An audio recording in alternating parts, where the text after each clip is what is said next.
आओ माता वैष्णो देवी दे चरणे च मत्था टेकना। जय माता दी। जम्मू कश्मीर के लेफ्टिनेंट गवर्नर मनोज सिन्हा जी, मुख्यमंत्री उमर अब्दुल्ला जी, केंद्रीय मंत्रिमंडल के मेरे सहयोगी अश्विनी वैष्णव जी, जितेंद्र सिंह, वी सोमन्ना जी,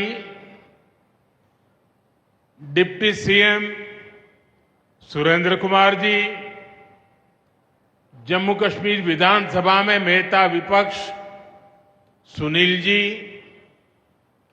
संसद में मेरे साथी जुगल किशोर जी, अन्य जनप्रतिनिधिगण और मेरे प्यारे भाई और बहनों,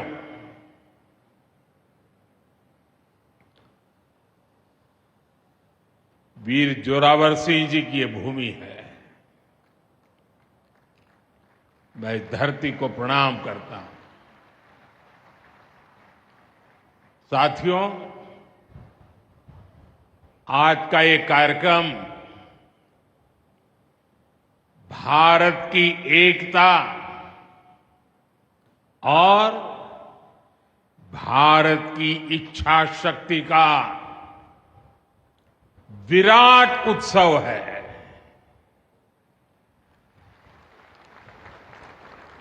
माता वैष्णो देवी के आशीर्वाद से आज वादी कश्मीर भारत के रेल नेटवर्क से जुड़ गई है। मां भारती का वर्णन करते हुए हम श्रद्धा भाव से कहते आए हैं, कश्मीर से कन्याकुमारी। ये अब रेलवे नेटवर्क के लिए भी हकीकत बन गया है। उधमपुर, श्रीनगर, बारामूला, ये रेल लाइन प्रोजेक्ट ये सिर्फ नाम नहीं है, ये जम्मू कश्मीर के नए सामर्थ्य की पहचान है। भारत के नए सामर्थ्य का जयघोष है। थोड़ी देर पहले मुझे चिनाब ब्रिज और अंजी ब्रिज का लोकार्पण करने का अवसर मिला है। आज ही 2 नई वंदे भारत ट्रेनें जम्मू कश्मीर को मिली है। यहां जम्मू में नए मेडिकल कॉलेज का शिलान्यास हुआ है। 46,000 करोड़ रुपए के प्रोजेक्ट्स जम्मू और कश्मीर के विकास को नई गति देंगे। मैं आप सभी लोगों को विकास के नए दौर के लिए बहुत बहुत बधाई देता हूं। साथियों, जम्मू कश्मीर की अनेक पीढ़ियां रेल कनेक्टिविटी का सपना देखते देखते गुजर गई। मैं कल सीएम उमर अब्दुल्ला जी का एक बयान देख रहा था और अभी भाषण में भी बताया। वो भी बोले थे कि जब वो 7वीं 8वीं में पढ़ते थे तब से इस प्रोजेक्ट को पूरा होने का इंतजार कर रहे थे। आज जम्मू कश्मीर के लाखों लोगों का सपना पूरा हुआ है। और ये भी हकीकत है, जितने अच्छे काम है ना, वो मेरे लिए ही बाकी रहे हैं। साथियों, ये हमारी सरकार का सौभाग्य है कि इस प्रोजेक्ट ने हमारे कार्यकाल में गति पकड़ी और हमने इसे पूरा करके दिखाया। बीच में कोविड के कालखंड के कारण भी अनेक मुसीबतें आई, लेकिन हम डटे रहे। साथियों, रास्ते में आने जाने की मुश्किलें, मौसम की परेशानी, लगातार पहाड़ों से गिरते पत्थर, ये प्रोजेक्ट पूरा करना मुश्किल था, चुनौतीपूर्ण था। लेकिन हमारी सरकार ने चुनौती को ही चुनौती देने का रास्ता चुना है। आज जम्मू कश्मीर में बन रहे अनेकों ऑल वेदर इंफ्रास्ट्रक्चर प्रोजेक्ट इसका उदाहरण है। कुछ महीने पहले ही सोनमर्ग टनल शुरू हुई है। अभी कुछ देर पहले ही मैं चिनाब और अंजी ब्रिज से होकर आपके बीच आया हूं। इन पुलों पर चलते हुए मैंने भारत के बुलंद इरादों को, हमारे इंजीनियर्स, हमारे श्रमिकों के हुनर और हौसले को जिया है। चिनाब ब्रिज दुनिया का सबसे ऊंचा रेलवे आर्च ब्रिज है। लोग फ्रांस में, पेरिस में एफिल टावर देखने के लिए जाते हैं, और ये ब्रिज एफिल टावर से भी बहुत ऊंचा है। अब लोग चिनाब ब्रिज के जरिए कश्मीर देखने तो जाएंगे ही, ये ब्रिज भी अपने आप में एक आकर्षक टूरिस्ट डेस्टिनेशन बनेगा। सब लोग सेल्फी पॉइंट पर जाकर के सेल्फी निकालेंगे।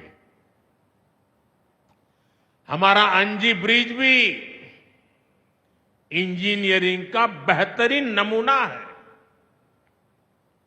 ये भारत का पहला केबल सपोर्टेड रेलवे ब्रिज है।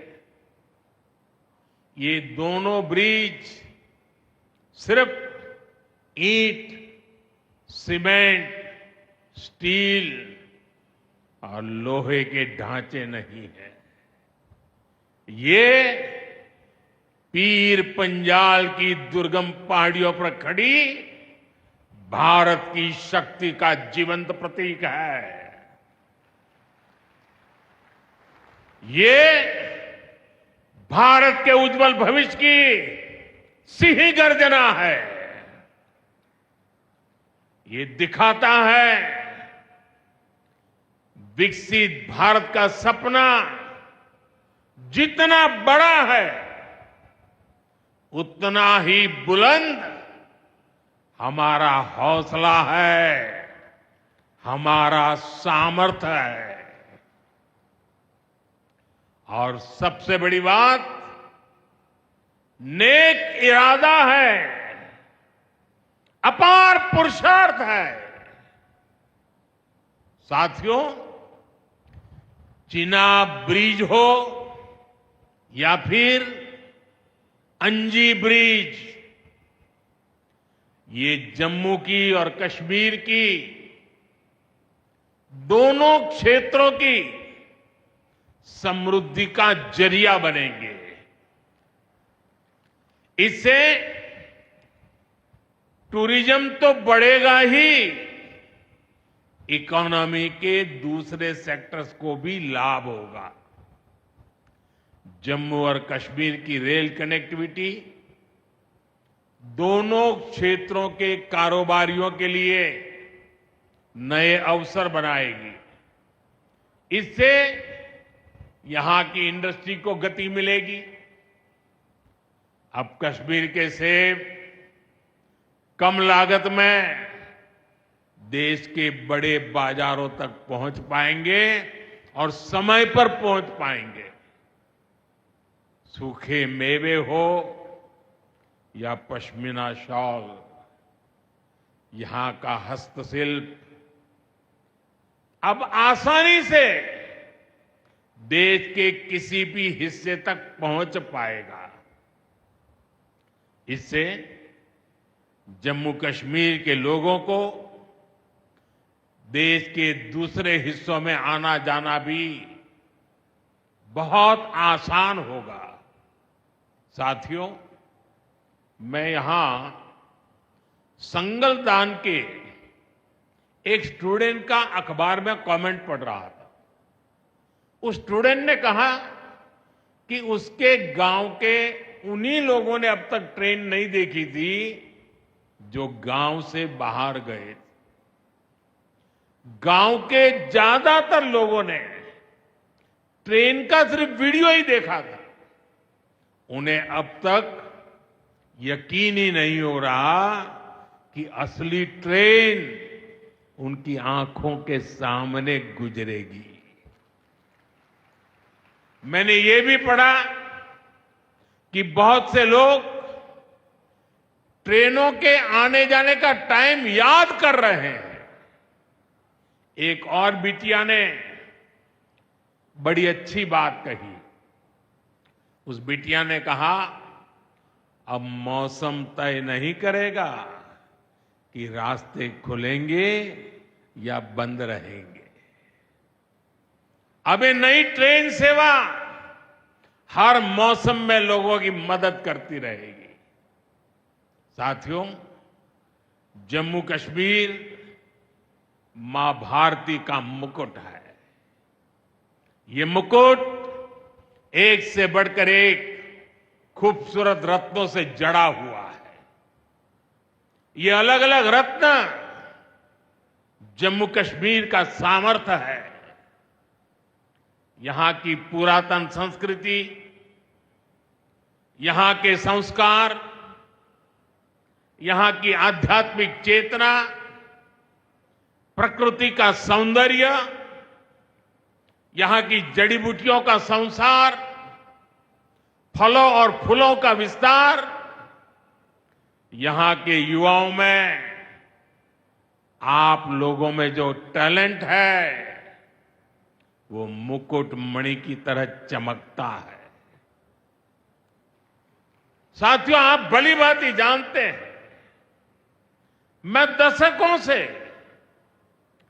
जम्मू और कश्मीर आता जाता रहा। इंटीरियर इलाकों में मुझे जाने का, रहने का अवसर मिला है। मैंने इस सामर्थ्य को लगातार देखा है, महसूस किया है, और इसलिए मैं पूरे समर्पण भाव के साथ जम्मू कश्मीर के विकास में जुटा हूं। साथियों, जम्मू कश्मीर भारत की शिक्षा और संस्कृति का गौरव रहा है। आज भारत दुनिया के बड़े नॉलेज हब में से एक हमारा जम्मू कश्मीर बन रहा है, तो इसमें जम्मू कश्मीर की भागीदारी भी भविष्य में भी बढ़ने वाली है। यहां आईआईटी, आईआईएम, एम्स और नीट जैसे संस्थान है। जम्मू और श्रीनगर में सेंट्रल यूनिवर्सिटीज हैं। जम्मू और कश्मीर में रिसर्च इकोसिस्टम का भी विस्तार हो रहा है। साथियों, यहां पढ़ाई के साथ साथ दवाई के लिए भी अभूतपूर्व काम हो रहा है। बीते कुछ सालों में ही 2 स्टेट लेवल के कैंसर संस्थान बने हैं। पिछले 5 वर्षों में यहां 7 नए मेडिकल कॉलेज शुरू किए गए हैं। आप भी जानते हैं, जब मेडिकल कॉलेज खुलता है तो उससे मरीजों के साथ ही उस क्षेत्र के युवाओं को भी सबसे ज्यादा फायदा मिलता है। जम्मू कश्मीर में अब एमबीबीएस की सीटों की संख्या 500 से बढ़कर 1300 तक पहुंच गई है। मुझे खुशी है कि अब रियासी जिले को भी नया मेडिकल कॉलेज मिलने जा रहा है। Shri Mata Vaishno Devi institute of medical excellence, ये आधुनिक अस्पताल तो है, ये दान पुण्य करने की हमारी जो संस्कृति है उसका भी उदाहरण है। इस मेडिकल कॉलेज को बनाने में जो राशि लगी है उसके लिए भारत के कोने कोने से माता वैष्णो देवी के चरणों में आने वाले लोगों ने दान दिया हुआ है। मैं श्री माता वैष्णो देवी श्राइन बोर्ड को, उनके अध्यक्ष मनोज जी को इस पवित्र कार्य के लिए बहुत बहुत शुभकामनाएं देता हूं। इस अस्पताल की क्षमता भी 300 बेड से बढ़कर 500 बेड की जा रही है। कटरा में माता वैष्णो देवी के दर्शन करने आने वाले लोगों को भी इससे बहुत सहूलियत रहने वाली है। साथियों, केंद्र में भाजपा एनडीए की सरकार को अब 11 साल हो रहे हैं। ये 11 साल गरीब कल्याण के नाम समर्पित रहे हैं। प्रधानमंत्री आवास योजना से 4 करोड़ गरीबों का पक्के घर का सपना पूरा हुआ है। उज्ज्वला योजना से 10 करोड़ रसोइयों, उसमें धुएं का अंत हुआ है। हमारी बहनों को, बेटियों को उनकी सेहत की रक्षा हुई है। आयुष्मान भारत योजना से 50 करोड़ गरीबों को 5 लाख रुपए तक का मुफ्त इलाज मिला है। प्रधानमंत्री गरीब कल्याण अन्न योजना से हर थाली में भरपेट अनाज सुनिश्चित हुआ है। जनधन योजना से पहली बार 50 करोड़ से ज्यादा गरीबों के लिए बैंक का दरवाजा खुला है। सौभाग्य योजना से अंधेरे में जी रहे 2.5 करोड़ परिवारों में बिजली की रोशनी पहुंची है। स्वच्छ भारत मिशन के तहत बने 12 करोड़ शौचालयों ने खुले में शौच की मजबूरी से मुक्ति दिलाई है। जल जीवन मिशन से 12 करोड़ नए घरों में नल से जल पहुंचने लगा है। महिलाओं का जीवन आसान हुआ है। पीएम किसान सम्मान निधि से 10 करोड़ छोटे किसानों को सीधी आर्थिक सहायता मिली है। साथियों, सरकार के ऐसे अनेक प्रयासों से पिछले 11 साल में 25 करोड़ से ज्यादा गरीबों ने गरीबी को, हमारे ही गरीब भाई बहनों ने गरीबी के खिलाफ जंग लड़ा और 25 करोड़ गरीब गरीबी को परास्त कर करके, विजयी होकर के गरीबी से बाहर निकले हैं। अब वो नए मध्यम वर्ग का हिस्सा बने हैं। जो लोग अपने आप को समाज व्यवस्था के एक्सपर्ट मानते हैं, बड़े खेरखा मानते हैं, जो लोग अगड़े पिछड़े की राजनीति में डूबे रहते हैं, जो लोग दलितों के नाम पर राजनीतिक रोटियां सेकते रहे हैं, जरा जिन योजनाओं का मैंने सिर्फ उल्लेख किया है उसकी तरफ नजर कर लीजिए। कौन लोग हैं जिनको ये सुविधाएं मिली हैं? वो कौन लोग हैं जो आजादी के 7 दशक तक इन प्राथमिक सुविधाओं से वंचित रहे थे? ये मेरे दलित भाई बहन है,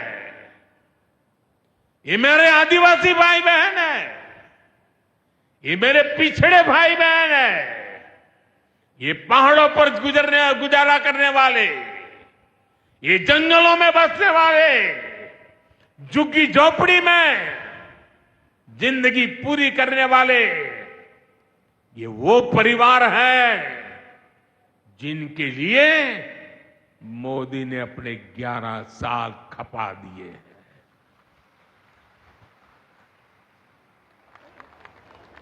केंद्र सरकार का प्रयास है कि गरीबों को,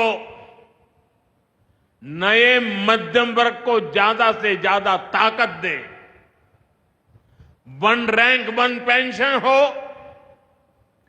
12 लाख रुपए तक की सैलरी को टैक्स फ्री करना हो, घर खरीदने के लिए आर्थिक सहायता देना हो, सस्ती हवाई यात्रा के लिए मदद देनी हो, हर तरह से सरकार गरीब और मध्यम वर्ग के साथ कंधे से कंधा मिलाकर चल रही है। साथियों, गरीबों को गरीबी से मुक्ति पाने के लिए उनका मदद करना, लेकिन ईमानदारी से जीने वाले, देश के लिए समय समय पर टैक्स देने वाले मध्यम वर्ग की ताकत बढ़ाना, इसके लिए भी आजादी में पहली बार इतना काम हुआ है जो हमने करके दिखाया है। साथियों, हम अपने यहां नौजवानों के लिए लगातार रोजगार के नए अवसर बढ़ा रहे हैं और इसका एक अहम जरिया है टूरिज्म। टूरिज्म से रोजगार मिलता है,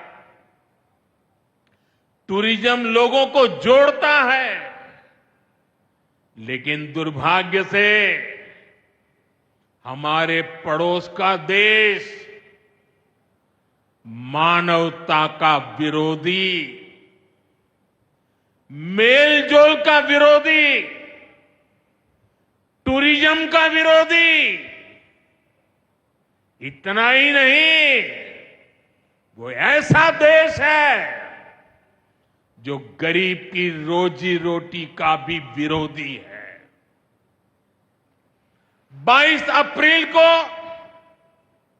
पहलगाम में जो कुछ हुआ वो इसी का उदाहरण है।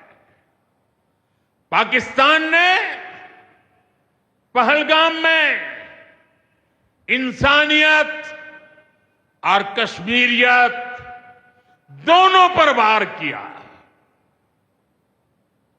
उसका इरादा भारत में दंगे कराने का था। उसका इरादा कश्मीर के मेहनतकश लोगों की कमाई को रोकना था। इसलिए पाकिस्तान ने टूरिस्ट पर हमला किया। वो टूरिज्म जो बीते 4-5 साल में लगातार बढ़ रहा था, हर साल यहां रिकॉर्ड संख्या में टूरिस्ट आ रहे थे। जिस टूरिज्म से जम्मू कश्मीर के गरीबों के घर चलते हैं, उसको पाकिस्तान ने निशाना बनाया। कोई घोड़े चलाने वाला, कोई पोर्टर, कोई गाइड, कोई गेस्ट हाउस वाला, कोई दुकान ढाबा चलाने वाला, पाकिस्तान की साजिश इन सबको तबाह करने की थी। आतंकियों को चुनौती देने वाला नौजवान आदिल, वो भी तो वहां मेहनत मजदूरी करने गया था, लेकिन अपने परिवार की देखरेख कर सके इसलिए मेहनत कर रहा था। आतंकियों ने उस आदिल को भी मार दिया। साथियों, पाकिस्तान की साजिश के खिलाफ जिस प्रकार जम्मू कश्मीर के लोग उठ खड़े हुए हैं, जम्मू कश्मीर के अवाम ने इस बार जो ताकत दिखाई है, ये सिर्फ पाकिस्तान नहीं, दुनिया भर की आतंकवादी मानसिकता को जम्मू कश्मीर के लोगों ने कड़ा संदेश दिया है। जम्मू कश्मीर का नौजवान अब आतंकवाद को मुंह तोड़ जवाब देने का मन बना चुका है। ये वो आतंकवाद है जिसने घाटी में स्कूल जलाए, और सिर्फ स्कूल यानी इमारत नहीं जलाई थी, 2-2 पीढ़ी का भविष्य जला दिया था, अस्पताल तबाह किए, जिसने कई पीढ़ियों को बर्बाद किया। यहां जनता अपनी पसंद के नुमाइंदे चुन सके, यहां चुनाव हो सके, ये भी आतंकवाद के चलते बड़ी चुनौती बन गया था। साथियों, बरसों तक आतंक सहने के बाद जैसे जम्मू कश्मीर ने इतनी बर्बादी देखी थी, इतनी बर्बादी देखी थी कि जम्मू कश्मीर के लोगों ने सपने देखना ही छोड़ दिया था। आतंकवाद को ही अपना भाग्य मान लिया था। जम्मू कश्मीर को इस स्थिति से निकालना जरूरी था, और हमने ये करके दिखाया है। आज जम्मू कश्मीर का नौजवान नए सपने भी देख रहा है और उन्हें पूरे भी कर रहा है। अब कश्मीर का नौजवान बाजारों को, शॉपिंग मॉल्स को, सिनेमा हॉल को गुलजार देख करके खुश है। यहां के लोग जम्मू कश्मीर को फिर से फिल्मों की शूटिंग का प्रमुख केंद्र बनते देखना चाहते हैं। इस क्षेत्र को स्पोर्ट्स का हब बनते देखना चाहते हैं। यही भाव हमने अभी माता खीर भवानी के मेले में भी देखा है। जिस तरह हजारों लोग माता के दर पर पहुंचे, वो नए जम्मू कश्मीर की तस्वीर दिखाता है। अब 3 तारीख से अमरनाथ यात्रा भी शुरू होने वाली है। ईद की उमंग भी हम चारों तरफ देख रहे हैं। विकास का जो वातावरण जम्मू कश्मीर में बना था, वो पहलगाम के हमले से डिगने वाला नहीं है। जम्मू कश्मीर के आप सभी लोगों को और आप सबसे नरेंद्र मोदी का वायदा है। मैं यहां विकास को रुकने नहीं दूंगा। यहां के नौजवानों को सपने पूरा करने से कोई भी बाधा अगर रुकावट बनती है, तो उस बाधा को पहले मोदी का सामना करना पड़ेगा। साथियों,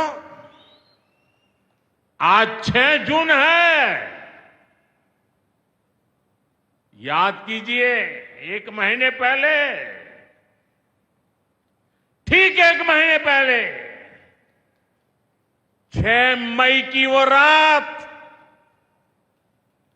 पाकिस्तान के आतंकियों पर कयामत बरसी थी।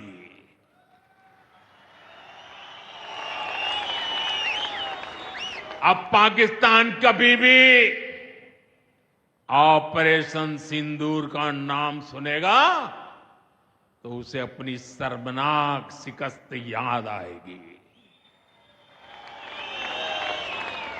पाकिस्तानी फौज और आतंकियों ने कभी सोचा नहीं था कि भारत पाकिस्तान में सैकड़ों किलोमीटर अंदर जाकर के आतंकवादियों पर इस तरह वार करेगा। बरसों की मेहनत से उन्होंने आतंक की जो इमारतें बनाई थी, वो कुछ ही मिनटों में खंडहर में बदल गई है। और ये देख पाकिस्तान बुरी तरह बौखला गया था और उसने अपना गुस्सा जम्मू के, पूंछ के दूसरे जिलों के लोगों के पर भी निकाला। पूरी दुनिया ने देखा कि पाकिस्तान ने कैसे यहां घर उजाड़े, बच्चों पर गोले फेंके, स्कूल, अस्पताल तबाह किए, मंदिर, मस्जिद, गुरुद्वारों पर शेलिंग की। आपने जिस तरह पाकिस्तान के हमलों का मुकाबला किया, वो हर देशवासी ने देखा है। इसलिए अपने परिवारजनों ने उनके साथ हर देशवासी पूरी शक्ति से खड़ा है। साथियों, जिन लोगों की क्रॉस बॉर्डर फायरिंग में मृत्यु हुई है, उनके परिवार के सदस्य को कुछ दिन पहले ही नियुक्ति पत्र सौंपे गए हैं। सेलिंग से प्रभावित 2000 से ज्यादा परिवारों की तकलीफ भी हमारी अपनी तकलीफ है। इन परिवारों को सेलिंग के बाद अपने घर की मरम्मत के लिए आर्थिक मदद दी गई थी। अब केंद्र सरकार ने ये तय किया है कि इस मदद को और बढ़ाया जाए। आज के इस कार्यक्रम में मैं इसकी भी जानकारी आपको देना चाहता हूं। साथियों, जिन घरों में बहुत ज्यादा नुकसान हुआ है उन्हें अब 2 लाख रुपए और जो घर आंशिक रूप से क्षतिग्रस्त हुए उन्हें 1 लाख रुपए की सहायता अलग से दी जाएगी, अतिरिक्त दी जाएगी। यानी अब उन्हें पहली बार की मदद के बाद ये एक्स्ट्रा धनराशि मिलेगी। साथियों, हमारी सरकार बॉर्डर किनारे बसे लोगों को देश का प्रथम प्रहरी मानती है। बीते दशक में सरकार ने बॉर्डर के जिलों में विकास और सुरक्षा के लिए अभूतपूर्व काम किया है। इस दौरान करीब 10,000 नए बंकर्स बनाए गए हैं। इन बंकरों ने ऑपरेशन सिंदूर के बाद बने हालात में लोगों का जीवन बचाने में बड़ी मदद की है। मुझे बताते हुए खुशी है कि जम्मू और कश्मीर डिवीजन के लिए 2 बॉर्डर बटालियन बनाई गई है। 2 वुमेन बटालियन बनाने का भी काम पूरा कर लिया गया है। साथियों, हमारा जो इंटरनेशनल बॉर्डर है उसके पास जो बहुत दुर्गम इलाके हैं वहां भी सैकड़ों करोड़ रुपया खर्च करके नया इंफ्रा बनाया जा रहा है। कठुआ से जम्मू हाईवे को 6 लेन का एक्सप्रेसवे बनाया जा रहा है। अखनूर से पुंछ हाईवे का भी चौड़ीकरण किया जा रहा है। वाइब्रेंट विलेज प्रोग्राम के तहत भी बॉर्डर के गांवों में विकास के काम को और गति दी जा रही है। जम्मू कश्मीर के 400 ऐसे गांव जहां ऑल वेदर कनेक्टिविटी नहीं थी, उन्हें 1800 किलोमीटर की नई सड़कें बिछाकर जोड़ा जा रहा है। इस पर भी सरकार 4,200 करोड़ रुपए से ज्यादा खर्च करने जा रही है। साथियों, आज मैं जम्मू कश्मीर के आप लोगों से, खासकर यहां के नौजवानों से एक विशेष आग्रह भी करने आया हूं और जम्मू कश्मीर की धरती से मैं देश को भी आग्रह करना चाहता हूं। आपने देखा है कि कैसे ऑपरेशन सिंदूर ने आत्मनिर्भर भारत की ताकत दिखाई है।